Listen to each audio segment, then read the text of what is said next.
Streaming at you live from their hidden location in their secret lair 10 miles off the beaches of the Emerald Coast. Chimichanga Talk, brought to you by Beach Bum Comics, with your host, Deadpool Speaks, and the Great Wang!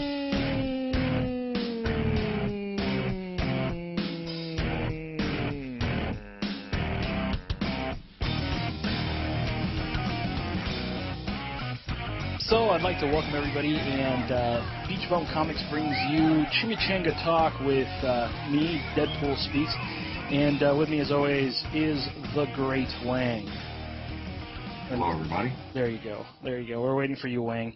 So right before we get to our wonderful guest today, I did want to go ahead and introduce the Great Wang. This is actually going to be the first time we're going to be working together.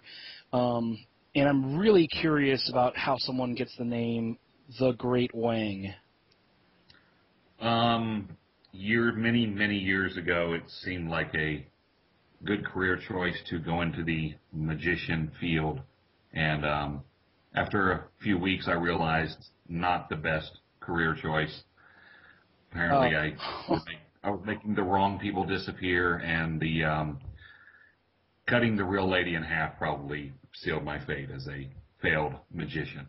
So well, basically, you took magic to the other level. So I took magic to the next level and failed miserably. So since then, I've become somewhat of a movie guru, as well as into comic books and everything else. So. As a failed magician, just became a nerd, I guess, is all you can say. Well, there's nothing wrong with that, and actually, yeah, I heard they did downgrade your name from the Marvelous Wang to just the Great One. Yeah, and I lost the copyright on that one. We went to the Supreme Court, and I was shot down. Another failed example. But, it's all ancient history, but the name stuck. There you go. And the Great Wang, everybody, round of applause for failure. And moving on, with us today we have actually a great man, and not like the Great Wang, but an actual success, if you will. We have Bobby Nash, and Bobby Nash is actually was on Cobras, and I am talking about Cobras from like G.I. Joe's Most Wanted list. If anybody got a chance to check out his Facebook, and if you haven't, I'll give you a second to check that out. You could pause this recording. I mean, this is the internet. You can do whatever you want and be whoever you want, right, Great Wang? Yes, exactly. Okay, a little quicker there on the. So, but either way, he was at Dragon Con, and he obviously got taken hostage by Cobra. And Bobby, thank you so much for being on here. I want you to tell us a little bit more about that, if you can. Just because it's such a great picture. If you haven't seen it yet on his Facebook, you can go ahead and check it out. The great Bobby Nash. Thanks so much for having me. It's always a pleasure. And think of it this way, Wayne. You didn't fail too much because they didn't change your name to the Lousy Wang. Ah, yes, indeed. So Thank you, Bobby. Silver lining to everything. And I'm still great. I'm not lousy, not marvelous, but just great. Just great. Yeah, I survived Dragon Con. As you can tell, the voice is a little strained, but but that's okay. Last year I couldn't talk at all when I came home, so I consider this a step up. Well, it's five days of me running my mouth, so. I can only imagine. Yeah, did a lot of panels, including the G.I. Joe panel you mentioned, which was fantastic. Standing room only. It was just amazing. The crowd was wonderful. Yes, as you noticed from the photos, we had a lot of people in costume came up to the panel, and so we did a little photo op at the end, and it was part of the American Sci-Fi Classics track, which basically handles shows that are older, I think, than the year 2000. Oh. So, yeah, so topics 2000 and back. excuse me, are Yeah, it would be pretty much 2000 fair and game. beyond. It would be 2000 and below, I guess. Yeah, and below, yeah. Phantom Troublemaker, the gentleman wearing the luchador mask in the photos. Yes. He was actually hosting the panel. Phantom, I've known Phantom for a few years. He's actually one of the co-hosts on the Earth Station Who, and sometimes sits in on the Earth Station 1 podcast, which I co-host. So, Tell me more about that. You know, I've had the chance of sitting down and listening to this podcast, which occurs every Monday. And it's a great podcast for all you geeks out there want to know everything there is to know about, you know, different geekery, I guess. And, you know, we use that proudly. It's not, we've taken it back. It's no longer, you know, we're no longer being held to it as a bad thing. So tell me more about the podcast. well, yeah, every week we have a new topic. We pick various, you know, geek and sundry type topics. We also interview people that will come on the show. We've had actors, we've had directors, we have writers, artists, et cetera, people we meet at cons, people that we meet wherever. You know, I've been going through like I guess we don't have Rolodexes anymore, so going through my contact list and finding all the people I know. And I don't know about you, Bobby, but I keep my Rolodex full. oh, okay. I mean, you know, I have to constantly get it supplied with more Rolodex cards. I think I know what I'm talking about, but I really don't. I remember my dad had a Rolodex. Yeah.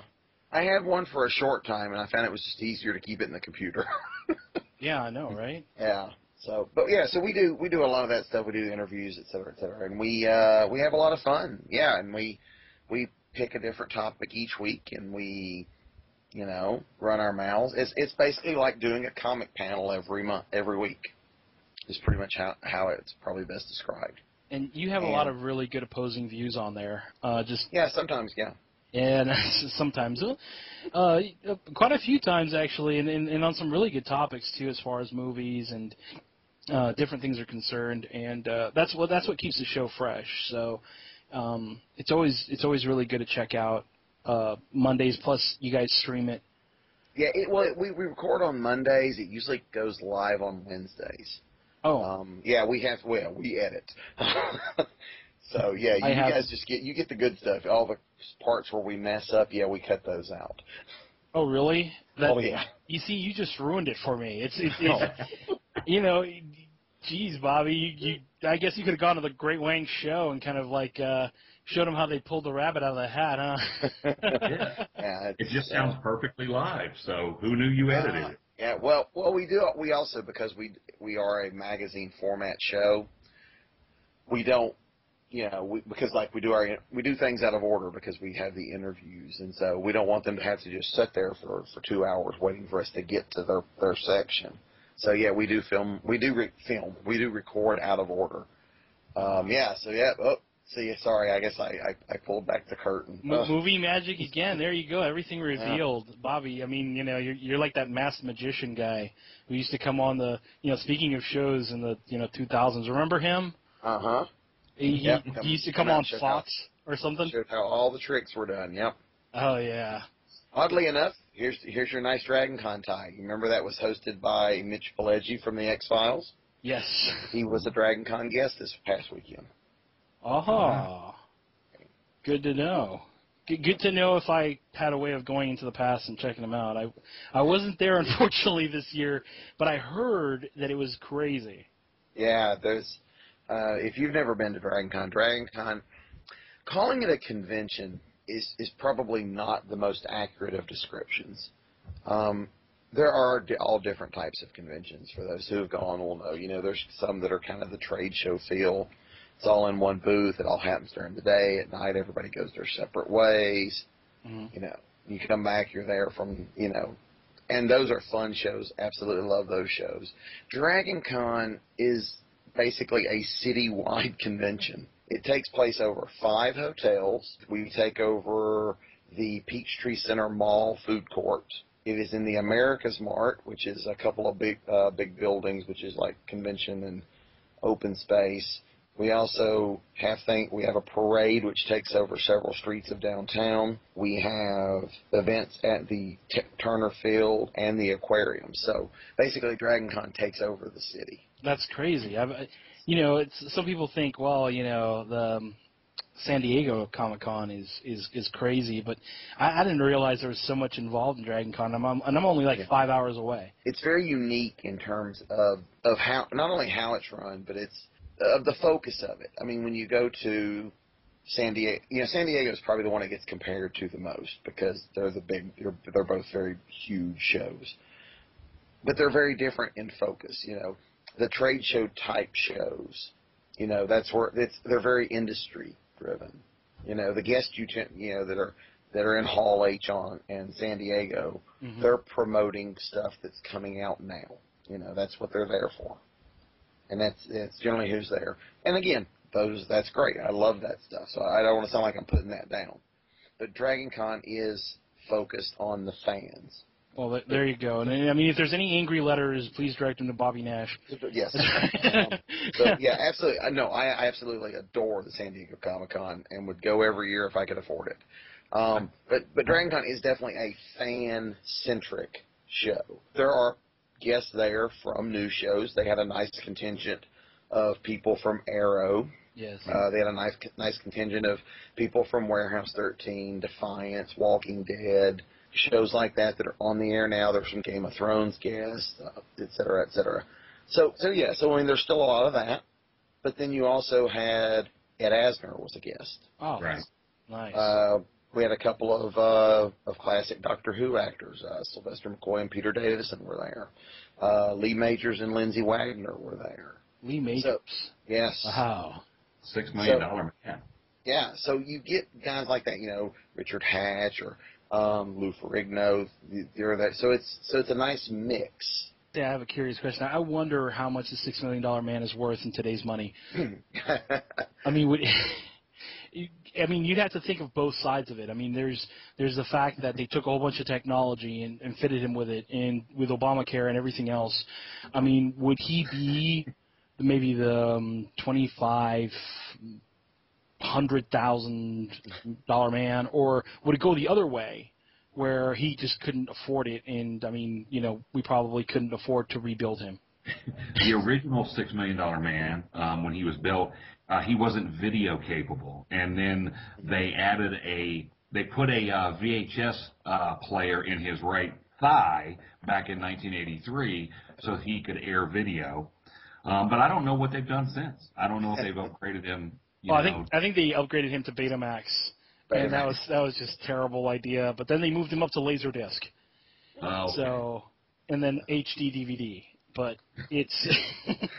I actually sat in on a panel about $6 Million Man, Bionic Woman, that and questions like that were asked, that if they were to do it today or reboot the franchise, what would they do? It seemed the consensus was that they would just ignore that the dollar amount and would just go to calling him the Bionic Man. Bionic Man. Yeah, because when you're worth $6 million, I mean, there's certain neighbors you couldn't probably walk down just because they'd tear you apart for the pieces and leave you on blocks. And it happens. I've seen it. So do you know where Dragon Con got its name, Bobby? I have no idea. Yeah, I've been going for a long time, and that's something I have no idea. And that's something that just nobody asks. It's like the one question, you don't talk about Fight Club. It's like it's just something I've never actually given it a whole lot of thought. But I'll have to find out now. You've got me curious. Well, it's just one of those things that Dragon Con, and I mean, there's not a whole lot of dragons. Well, there were this year. Well, with Game of Thrones being Game of Thrones, yeah, I would figure when you said that, but were there a lot of Khaleesi's running around up there? Yeah, there was a lot of them, right? There were a lot of people. and I am not that familiar with Game of Thrones. I don't have HBO, so I am way behind on having seen these. But I do know the guy that Jason Momoa, who was on Stargate. I know there's he runs around shirtless, but he's like painted. It's like, and I saw a lot of people walking around painted. Right. And I saw a lot of the white-haired girl with the dragon eggs. Yeah. Custis. Yes. That would be Khaleesi, yes. Okay. Yeah, she has the dragons. Yeah. So I knew she was the girl with the dragons, but I wasn't sure what her name was. But yeah, definitely lots of costumes of those, and yeah, it's definitely a costume-heavy show. I mean, there are people that, they really get into it, and we're there. I mean, I arrived on Thursday. The convention technically doesn't start until Friday afternoon. As I understand it, there were people there as early as Tuesday, already getting into the spirit of things. In costume or just hanging? Yes, in costume. Wow, that's dedication. You got to admire that. And it's a 24-hour a day con. There's stuff going on around the clock. Now things like the dealer's room and the Walk of Fame and all that stuff does close, Yeah. But so those people that are working can get out and enjoy the convention. But there is stuff going on 24 hours a day, so you don't sleep a lot. Oh well, I guess it's kind of like New Orleans, but just a lot more normal. Mm-hmm. Well, I've heard a lot of people who go have referred to it as nerdy gras. Nerdy gras, nice. That's forever going to stick. Yeah. I saw they had like a superhero run where people were like doing I don't know if it was a 5K, but they were dressed as Superman and Batman doing a whole run out there. Yeah. Oh yeah, there's always stuff like that. Every year there's also they do because they're behind the Hilton, which is one of the hotels. There is just a massive concrete set of stairs. It's huge, and every year that becomes photo op central. And so what they do is they say, okay, at 2:00 we're going to have a DC Comics costume photo shoot. Oh yeah, so I saw that. Everybody that brought a DC Comics costume puts it on, goes out there, and you get 300 people in DC costumes for a big photo shoot. Last year, George Perez is usually a guest at the show, and last year they basically did the cosplay version of the Crisis cover with the death of Supergirl, and George played the role of Superman. He was standing there holding a Supergirl cosplayer and screaming up at the heavens while he was surrounded by all of these DC characters. That's quite fantastic. Amazing picture. Yeah. That is fantastic. But then they do that for different topics too. It's 2:00 we're going to do all the DC. 1:00 we're going to do all the Marvel. At 3:00 all the Star Trek people, and et cetera, et cetera. At 4:00 we'll do everybody who didn't bring a costume. Exactly. Which is like 5 people. It's like 5 people, yeah. That was those of us that are working the convention and don't have time to change costumes, so we just are dressed normally. Yeah, that would be at like around 9 or 10 o'clock when you close your booth and you can have a chance to breathe. They get you out there for a picture, and you all look very tired. It's confused for the zombie picture. Well, The Walking Dead. That's really the convention on Monday evening. Oh, no. Nice. Now, let's talk about Fight Card. Just because, first of all, you said it was kind of out of your norm. Well, King did Fight Card. It's pulpy kind of drama, and it's fight fiction basically. I mean, the story has to revolve around boxing. Exactly. Yeah, and I know a little about boxing, so I had to do some research. Oh. But I mean, I had the pleasure of reading the book, and which you can get it on Amazon. You get it off your website, and it's different than your other work. Mm-hmm. It's really good. Oh, thank you. And I really enjoyed it. Now, and I laughed when you said you had to do a lot of research. And the thing is, because I can tell that you really looked into your stuff. Just by reading it, and it has that really good feel, that pulp feel that you were talking about, and it's done really well for you. Thank you. Yeah, I mean, I try to research as much as I can. There comes a point where you just have to go, okay, here's where I make stuff up to make it work, Yeah. or take reality and ignore it because it doesn't fit what I need. But yeah, with this story being, it's all set in the past. It's there's no supernatural monster to fight. There's everything in this story is it's one of those grounded in reality stories. Exactly. So yeah, it's a point of making sure you understand what winter in Chicago is, or understanding when winter starts in Chicago, and things like that. Or I grow up in Georgia, so I know Georgia. So I try to set these things in places that I know. But for Fight Card, the biggest thing for me was, well, I learned a little boxing terms and things like that, but was researching Korea, because the title character does end up in the Korean War. Yeah. And I've never been to Korea, so and certainly not during the war. A little before my time, and really like probably most of your listeners, what I know about the Korean War came from MASH. So right. What kind of listeners do you think I have? Oh. I mean, no, and it's interesting because like I said, it's what you call, I guess, a period novel. Yes. And it's told in such a way where you don't necessarily have to be familiar with boxing or familiar, with the Korean War, but it's really good as far as, like I said, if you can compare it to your other work. Like you said, yeah, you're not fighting something mythical or anything. It's the struggle. It's like an internal struggle with him.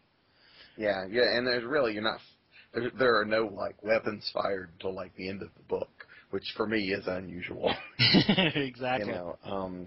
So yeah, but really, I mean, at the heart of it, it is a drama. It is very much the story of this scrawny kid and how he starts from his poor upbringing, in Georgia. And by poor, I mean they had no money, no food, that kind of thing. Did you want to write this story to kind of challenge yourself to go off in an area where you were unfamiliar with? Was that kind of your goal? I didn't really think about it in that term. I was invited to do a Fight Card story. So, and I was like, well, let me see if I can come up with a story. And then when the story came, I didn't want to force a story. And so as I'm thinking, ooh, I got to do something boxing. And when you're doing a boxing story, the immediate story ideas you get are the ones that get done a lot. The first one is someone wants him to take a dive, or he owes someone money who wants him to take a dive. The other is, the other's the Rocky story, the underdog, and then or his girl wants him to quit boxing, but he can't. So those are the first that come to mind. So those are the first ones I says, if I'm going to do this, I want to do something a little different. Different, yeah. And you could really feel that. You could, when you're reading this, it like I said, it doesn't feel like a boxing novel. It doesn't. You don't have to be a boxing fan to get into it. Right. Because my character, and this is a minor spoiler, but my character in this is not. Yes, he doesn't go out and become a professional boxer. Mm-hmm. Boxing is something he learns to fight when he's younger. And it's called boxing, and then, or it's called fighting. He learns how to fight to protect himself. Later, he learns how to take that fighting skill and make it, and boxing helps him learn to control what he learned, those survival skills. And then when he gets to Korea, those two things help him just survive the war. So pretty much what you did, Bobby, was take Star Wars and turn it into a boxing novel. And no, I'm just playing, Bobby. No. No, you got me thinking now. Well, no, but they say like every great story just has that whole thing, but that's where it's different. It's he took a skill that he used as a survival technique and developed it into a way to not necessarily as much survive in life, but it is in life, but not to survive life itself, but to survive in life. Right. So, and I was really curious. Now, you put there writing as Jack Tunney. Mm-hmm. So why the anonymity? Well, I mean, it's kind of anonymity, but it really isn't, because you put a novel by Bobby Nash, and then in parentheses, writing as Jack Tunney. That's Fight Card's little homage to like a lot of the pulp stuff of the past. When you look at a lot of the old pulps, they seem to all be written by the same person, and they really weren't. They had house names, and that's what people wrote under. And that's why sometimes you see some of these old pulp novels that have the same byline, but they read completely different. And it almost seems like someone different wrote it. It's because someone different wrote it. So Fight Card does that. Fight Card's house name is Jack Tunney. And so that's their thing, where all Fight Cards are written by Jack Tunney. But they've not hidden the fact that it's, who's writing that. Exactly. It's just, so it's really a nod to the past. The cover on the ebook, just has Jack Tunney, and then on the inside it has my name. Now, there is a paperback version which will be out probably in a week or two, and it'll actually have my name on the cover of the paperback. Oh, okay. I didn't know that. That's really cool. Yeah. Actually, you're the first place I've announced that outside of the convention, so there you go. Woo! Look That's at your that. exclusive, yeah. There you go. Chimichanga first. And, I thought that would sound a lot cooler. So that's the Chimichanga special of the day. There you go. Wow, you just got a tagline, and I just stole it. So it's yours. There you go, Bobby. You're the best. Let me ask you something, Bobby. You've been branching out, so you've done comics, novels, and now you're also branching out into film. You've had little cameos before, and now you're going to go ahead and start working on this horror film called Fat Chance. Tell me about that. That's going to be a very exciting and interesting experiment for me. Like you said, I've done the background stuff, and that requires a little bit of acting skill, but not a lot. Really, it's stand over there and look like you're reading. Okay. This one, I actually have lines to learn. I have directions to follow and all that stuff. I've never thought of myself as an actor, so I'm curious to see how this is going to go. I hope I don't make a complete fool of myself. It was very weird. I did the audition. I had to audition for it.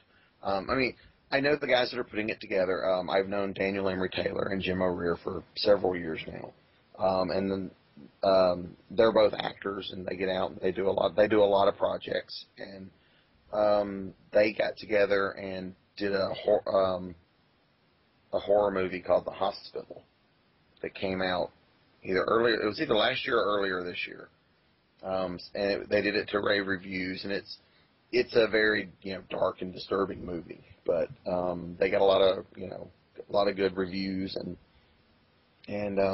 so they started putting together Fat Chance, which Daniel wrote a few years back, and based on the success of The Hospital, they were able to get this one funded and going, and so I was asked to audition, so I did some auditions, and they picked me for the character of Clark.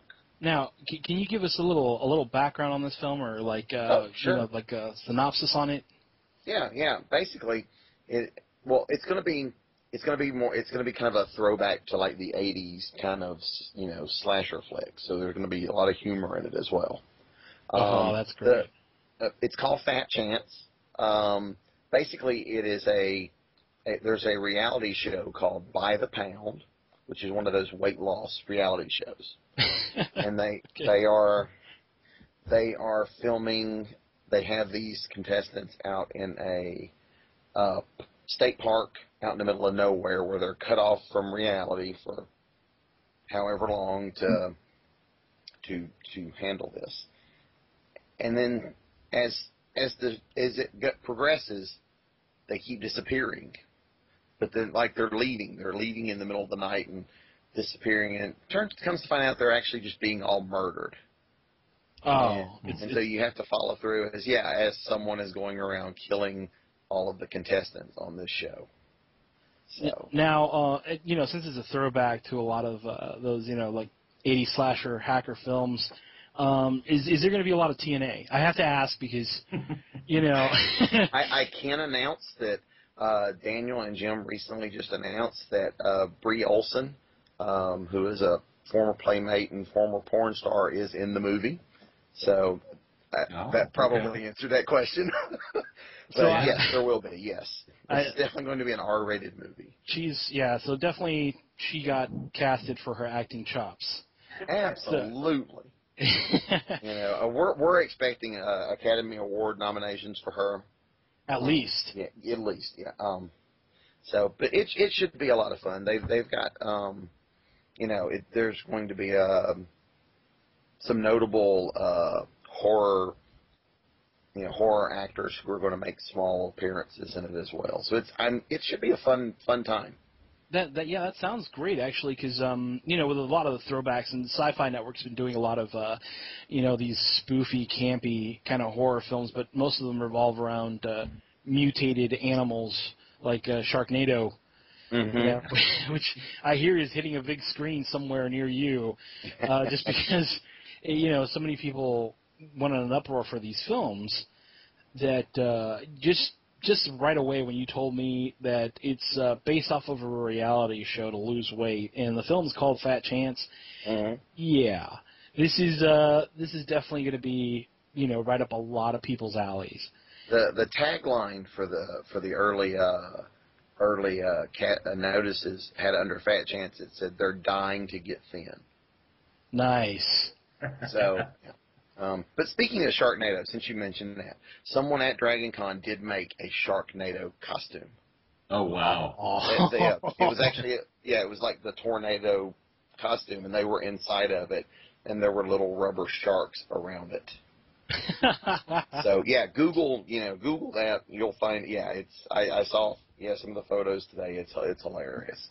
The Sharknado. You see, that's the thing. You don't understand the kind of creativity it takes, or the sheer. There's two ends of that spectrum. Either this person is an absolute genius who created the Sharknado, or he just has absolutely no clue and just randomly tossed at something because they told him, okay, we got deadline in 10 minutes. All right, let's take a tornado, let's take a shark, and let's put them together. Well, I think they've got those. Remember the old dice that would have like words on them, and you'd roll both of them and put those words together. I think a lot of those type of movies are made by doing that. It's like, okay, what have we got today? We've got Ghost and Shark. Ghost Shark, let's go. Okay, we've got Super Eel. That's yours. So got Elephant Tsunami. Yeah. Too soon? No, it's that would work. Yeah. I don't they never forget. God bless them though. I mean, people watch the movies.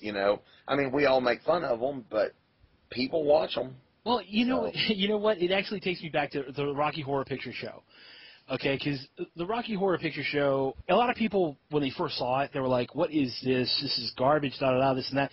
But then you had those small few that could, enjoy it for what it was, which is it's just something fun, and it was a great musical. And then you had people start, yelling at the screen, and suddenly it became a thing. Mm-hmm. And it has never died, and to this day, there's still places out there. It doesn't have to be Halloween that, come midnight on a Saturday night, they're playing Rocky Horror Picture Show, and there's a whole bunch of people in the front singing along in drag. The Plaza here in Atlanta does it pretty regular. I don't know how many times a year. There is a Rocky Horror Picture Show event at Dragon Con every year. There you go. There's another reason to go right there. Mm-hmm. Exactly. Get in line early.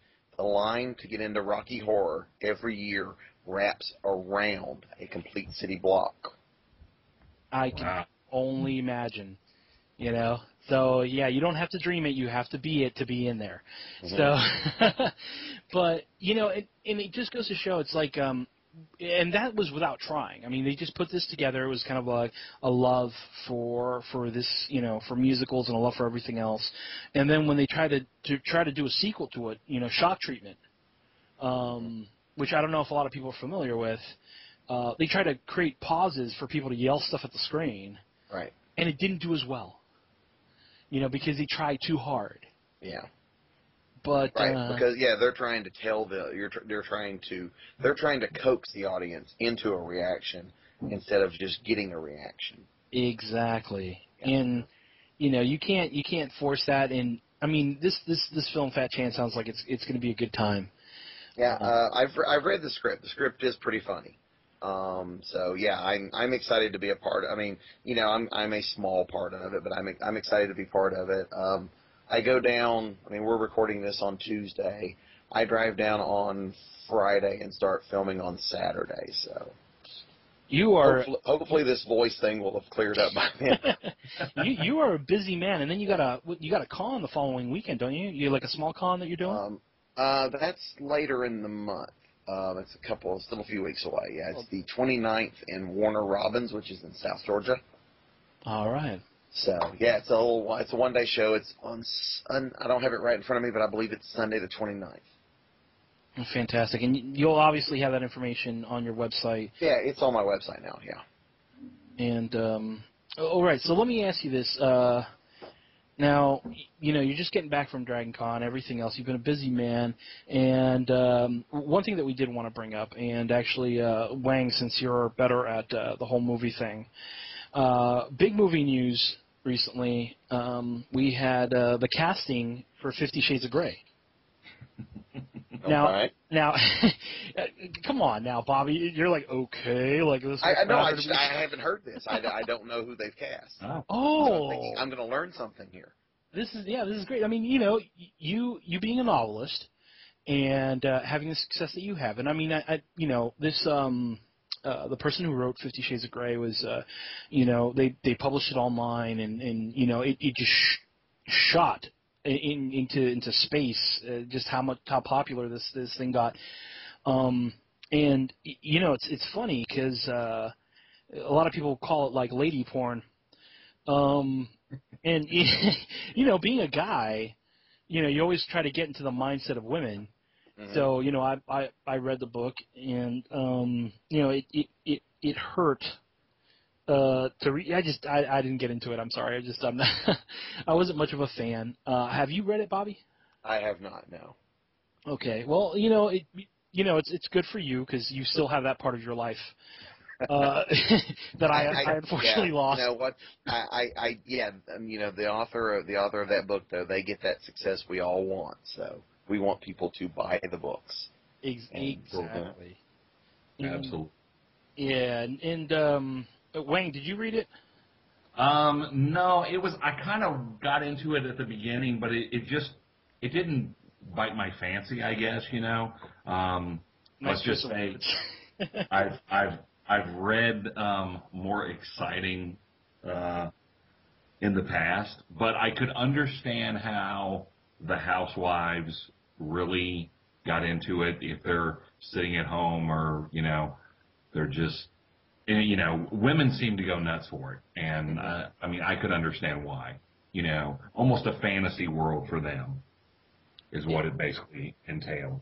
And it's and the funny thing is it's more about bondage and it just to have like a whole bunch of housewives. So this seems so erotic, and it's kind of degrading for women.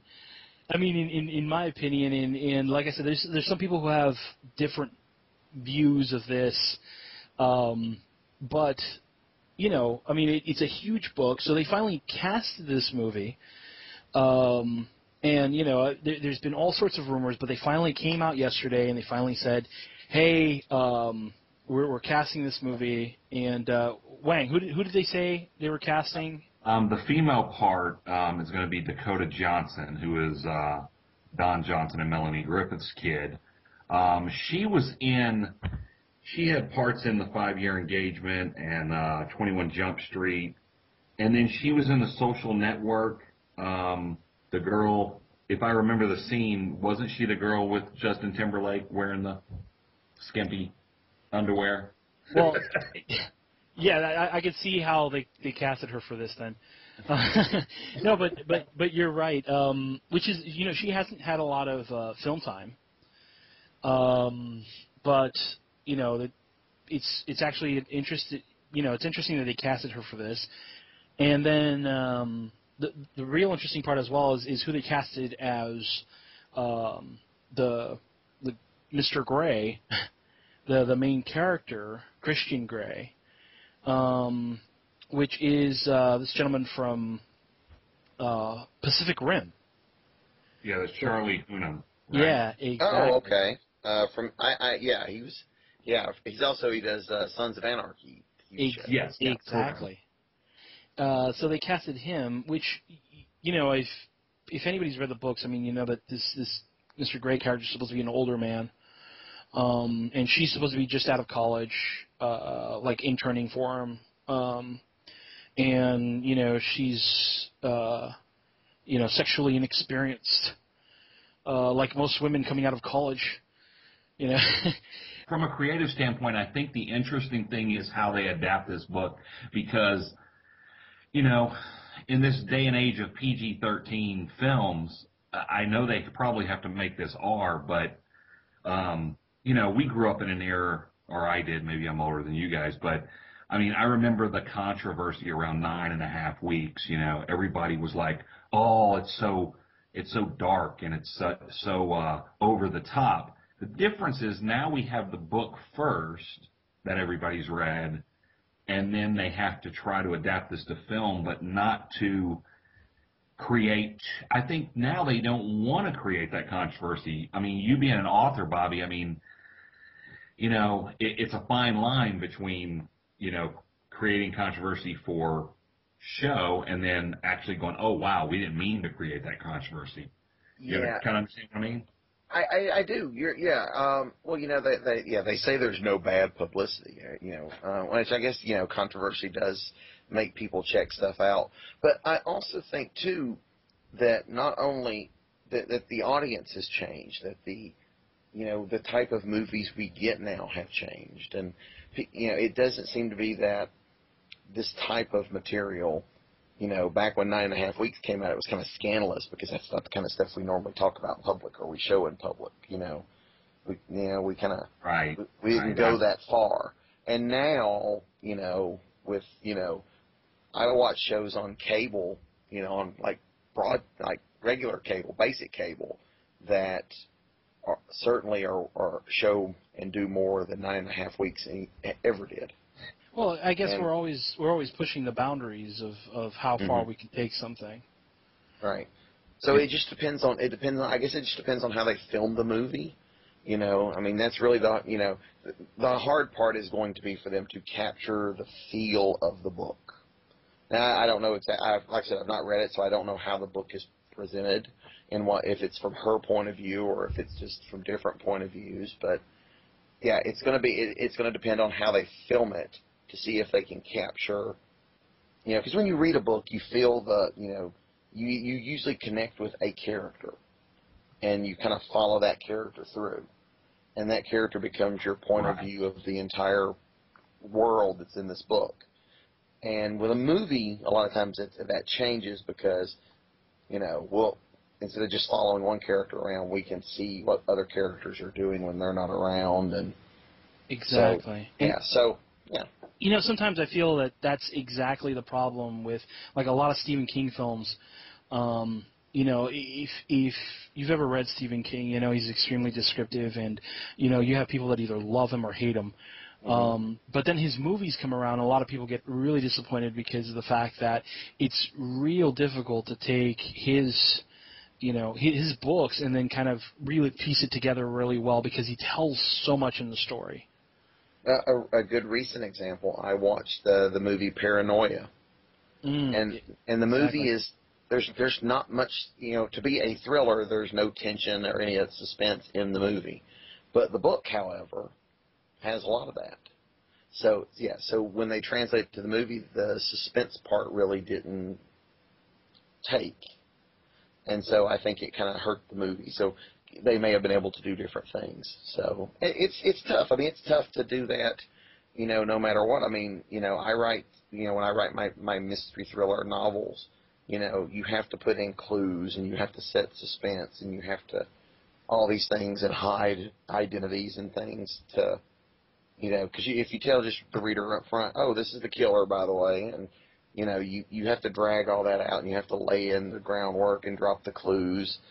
And it's tough. I mean, especially because I already know who the killer is, so I'm dropping clues thinking that there's like a neon sign pointing at him going, this is the killer, by the way, early in the book. So, yeah, it's very tough to keep that suspense going. And because you also don't want your audience bored, and you don't want your audience going like, this is predictable. So those are things, and it's tough. I mean, it's tough to not be predictable. Every type of story that can be told has been told. And so it as a creator, you have to come up with different ways of telling the same story. Kind of like what you were talking about with the boxing and the fight card earlier. It's different ways to tell that kind of story. And, yeah, sometimes it works, sometimes it doesn't. And so, yeah, I mean, hopefully they'll find something that's successful for them. Now, Wang, this question is directed towards you. Now, you're a resident, film guru buff. Now, let me ask you this: if you were to shoot this in such a way where you can get it across to an audience, where you could make it interesting and fascinating, what would you do to present this story? Well, from a creative standpoint, I think the movie takes place mainly around two characters. I think you have to, on film, that's great in a book, but I think they're going to have to add more characters. And I think the first thing you do with the lead female character being Don Johnson's daughter, I think you have a couple of 60-year-old guys living next door to the couple who are ex-Miami cops. One white guy, one African-American gentleman, and, they wear their alligator shoes and hang out on their boat.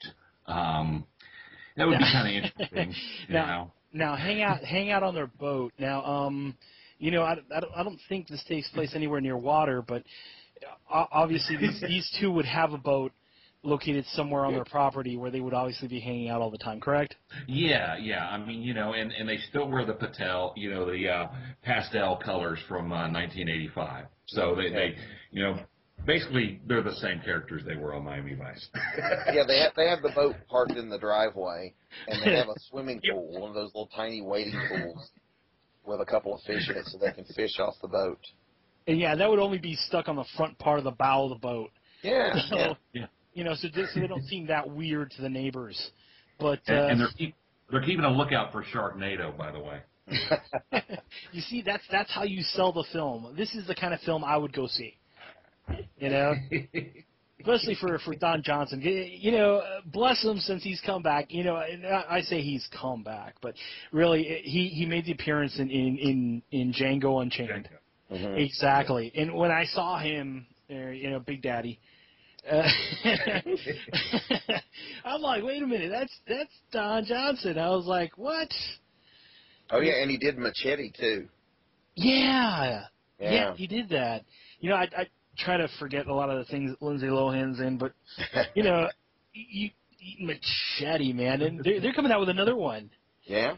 And this one has Michelle Rodriguez is in it, and I don't care what she's in. She's fantastic. She should have won an Academy Award for something by now.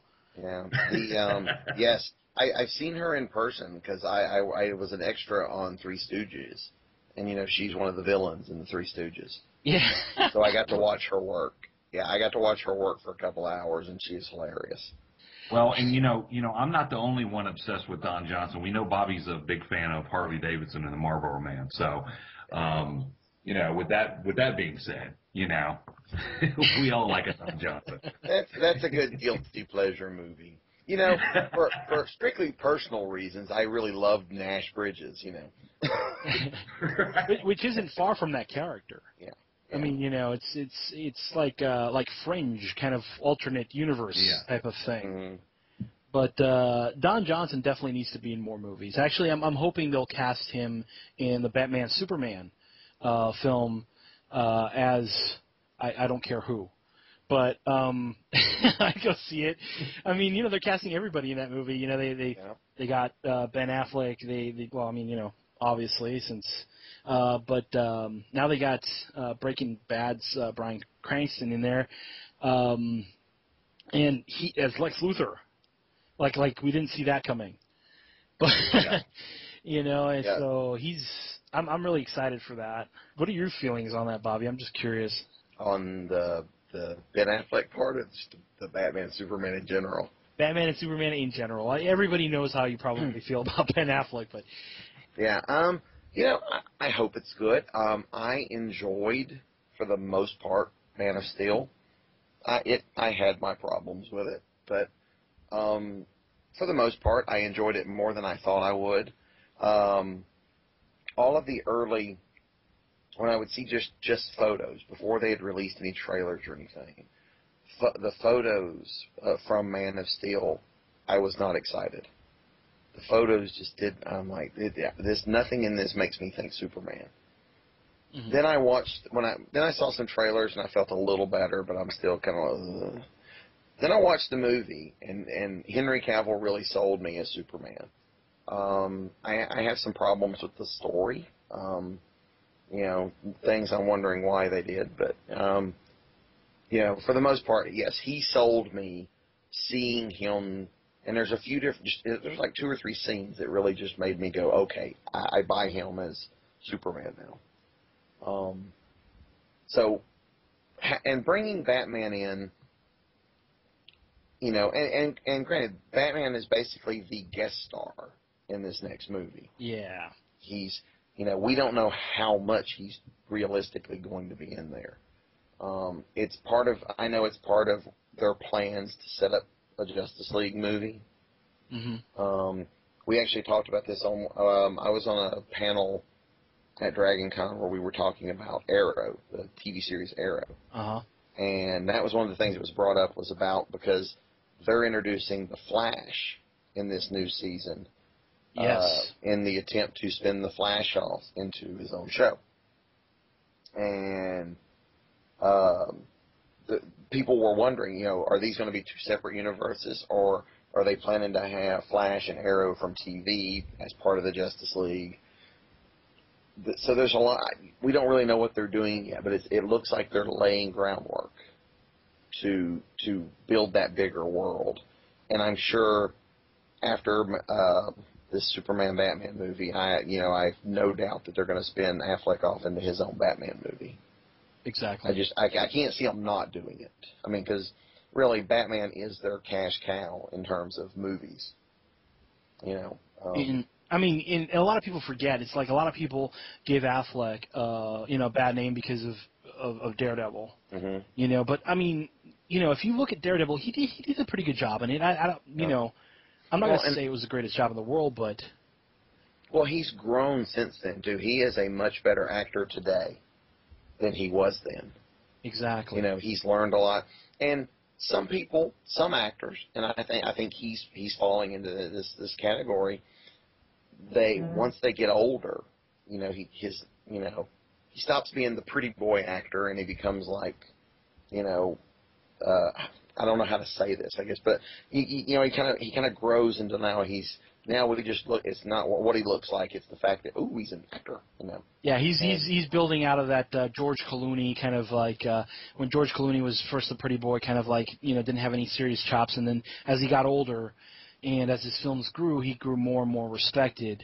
Yeah. He kind of establishes himself as, and he's doing these. I think because he's doing these projects that shows more of his acting skill as opposed to just what he looks like with Argo and things like that. And we know he can direct, and he's done some pretty good directing jobs. So, yeah, I admit when I first heard he had been cast as Batman, my initial reaction was, really? That guy? I'm willing to give him the benefit of the doubt because I have been wrong before. And regardless of whether I like it or not, it's going to happen. So. Exactly. Well, yeah, I'm pretty sure, Bobby Nash, they'll call you up and be like, well, are you sure we can go ahead and run with this? Yeah, And I'm waiting for that call any minute now. Any minute now. Yeah.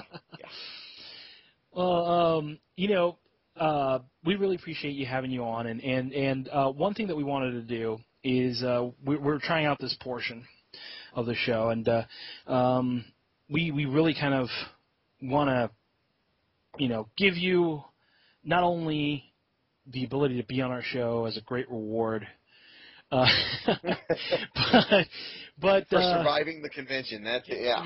There you go. But we have a segment called Fun with Wang, and it's when you get to play around with Wang a little bit. There's a trick to this, okay? So we're going to give you exactly 45 seconds, okay? Okay. 45 seconds to answer as many questions that Wang throws at you as possible. Now, you stand the chance of winning something really big, or you stand the chance of going limp and going home. But it's okay, because right now you're already home, so it'll be a short walk. That's right. So, now, for this little portion, I'm going to go ahead and turn it over to Wang, and this is Fun with Wang. So I'm just going to kind of rapid fire you some questions, Bobby, and if you don't know the answer, just go, I don't know, or if you do, just jump in. So since we'll begin.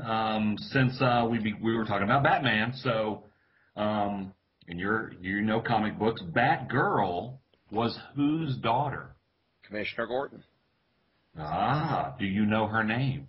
Barbara Gordon. Ah, that's good. On Gilligan's Island, was the professor a high school teacher or a college teacher? Ooh, I think college. That is correct. Guess. Oh, okay, it's a good correct. guess then. Yeah, very good. In the TV show 8 is Enough from the 1970s, can you name any of the 8 children? First name. One of them was Joey, right? Wasn't that the littlest Joey. one? No, Joey. Oh, then pass. I've seen the show, but it was way back when. For the listening audience, it was Nicholas, Tommy, Elizabeth, Nancy, Susan, Joni, Mary, and David. So, if anybody wants to play at home, Sorry. Don't mind me. Do you know the first lyrics for the Facts of Life theme song? You take the good, you take the bad.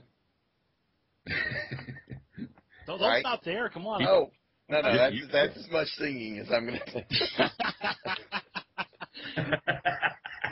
You take the good, you take the bad, you take the both, and there you have take them both, the facts. And there you have. Yep. I even, for bonus points, do you know who wrote that? Really? Yeah. No, Wayne, do you know who wrote that? Come on. I do not know. Alan Thicke. Alan Thicke? Are you serious? Absolutely. Yes. You see, this is why you're only the great Wang, okay? That's right. I'm not the awesome. I didn't know that. That would have been a follow-up question that he would have gotten. And we'll begin since he's kind of let's see. I've got 2 more questions here. In the movie The Shining, what room did Jack Nicholson tell Danny to avoid? Oh God. Oh. This is one I know, but you know, but you don't know. Right, so right. I'm gonna have to pass. He stares at the door. Right. Right. Because it was 2:37. You know. Thank you. I would have laughed if it was 2:27, and then later there was a sitcom called 227. That would be better. And then, since you're a writer and you're also a horror fan, if you were writing a part of a film, what would Michael Myers be doing on October 30th to get ready? He would be razor blade shopping. Yeah. See, I would of course write the one year he doesn't go, where he's tired and he decides not to go on a rampage, and he just trick or treats and with razor blades and candy. You know. He'll move it to September 1st. Yeah. Just to throw everybody off. Yes. Like, you know what? I'm taking this year off. Well, could get you to eat out and said, what does Michael Myers do on November 1st? But we know he just, checks into the Holiday Inn Express and, just sleeps it off. So that's pretty much what he does every November 1st. Well, and also on October, the day before Halloween, he's having to re-clean the Shatner mask and. He's getting his nails done and getting his fro all done up. So all froed up. Well, dry Where were cleaning you the going suit, with that? Making a list, checking it twice. That's right. Well, he takes the good, he takes the bad. He takes them both and hacks them up. So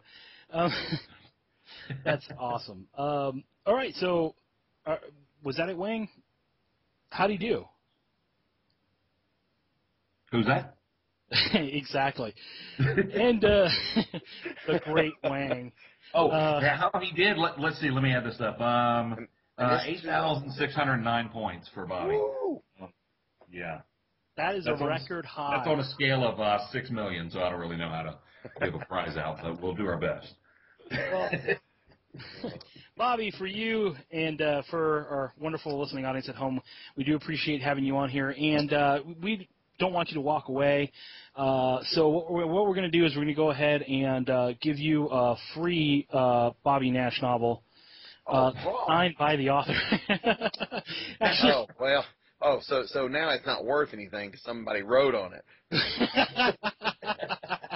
Well, actually, I did want to say that that's really cool. I know that this is one thing, and I want to plug this for you. On your website, you do offer electronic autographs. Yes. For your ebooks, which it's something I've never seen before until I saw it on your website, and it's because I don't visit a lot of websites. But I was just saying I think it's a great idea. Did you come up with this? How did this? No, actually, there is a site called Authorgraph, and I found it and said, you know what, this is pretty cool because people are always saying, well, I can't get ebooks signed, and so so this site was already there. It's a free service. What I basically do is I upload. It's basically like it's the electronic version of a book plate. A lot of times with some authors will do book plate signings for paperback and hardback novels, where it's a piece of paper, usually with some kind of design on it, and the author signs it, and then they mail it to someone, and they just slide it inside the front cover of the book. Exactly. This is the electronic version, which is basically it's got the book cover, and you go in and you say, hey, I would like this. You write me a little message, and hey, I would like this. And, if you want it signed to you or just signed or whatever. And then I go through and I can type a little message to you and put it in there. And then I sign it on the screen and email it to you, and you can drop it on your reading device, and there it is. And there it is. I have the option available for several books. So that's great, Bobby. Thank you so much for being on our show. We really appreciate your time. We know that your time is of the essence because you're a busy man. Now, do you have anything in the works? Things that our listeners can look forward to? Oh, absolutely. Well, as I mentioned, Fight Card, the Fight Card Barefoot Bones novel will be out in paperback sometime in the next week or so. I do have 2 new project announcements that the publishers will be announcing in the coming week. So I can't spoil them here, unfortunately. But if you pop by BobbyNash.com, I'll post those there when that information's. And of course on Facebook and Twitter, et cetera, et cetera. So that's happening. What else? I'm sure there's something. I'm sure there's more, but that's those kind of announcements are coming. Of course, Fat Chance is coming, and yeah, just lots of stuff in production. It's been a busy, busy year. I've been a very lucky man. Exactly, and we're very lucky to have you, Bobby. I really appreciate your time again, like I said, and if there's anything we could do for you, just go ahead and let us know. And as always, we'll along with this podcast, you'll be able to find the links to Bobby. Support any way that you can. As far as here's some great stuff for you guys to look at. All right, this is Deadpool Speaks for Beach Bum Comics, and along with me, the great Wang, and as always, the great Bobby Nash. And Bobby, it's my pleasure. Jump the gun there, Bobby. Sorry. Oh. Wait till they pat your back before you go ahead and congratulate them. No, but that's exactly why you're as great as you are, Bobby, is because you're always one step ahead of the game. And thank you so much for being on. Oh, it's my pleasure. And, of course, after being on your show now, I'm hungry. I have the urge to go eat some chimichangas. There you go, because that's our goal right there. That's our goal right there for Chimichanga Talk. This is Deadpool Speaks. Thanks, guys. Thank you for listening this week, and remember, just like always, we will be back next week with another great guest and more adventures from the land of Chimichanga Talk. So tune in next time, same Deadpool time, same Deadpool channel.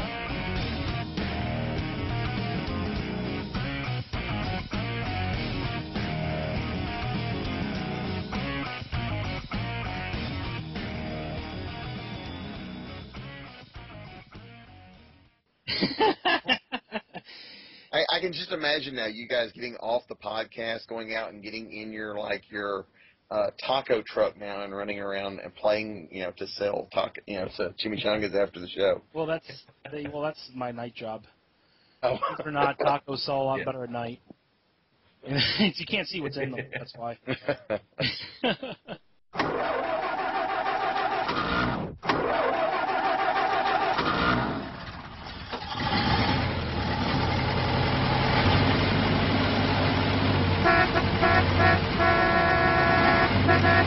ha!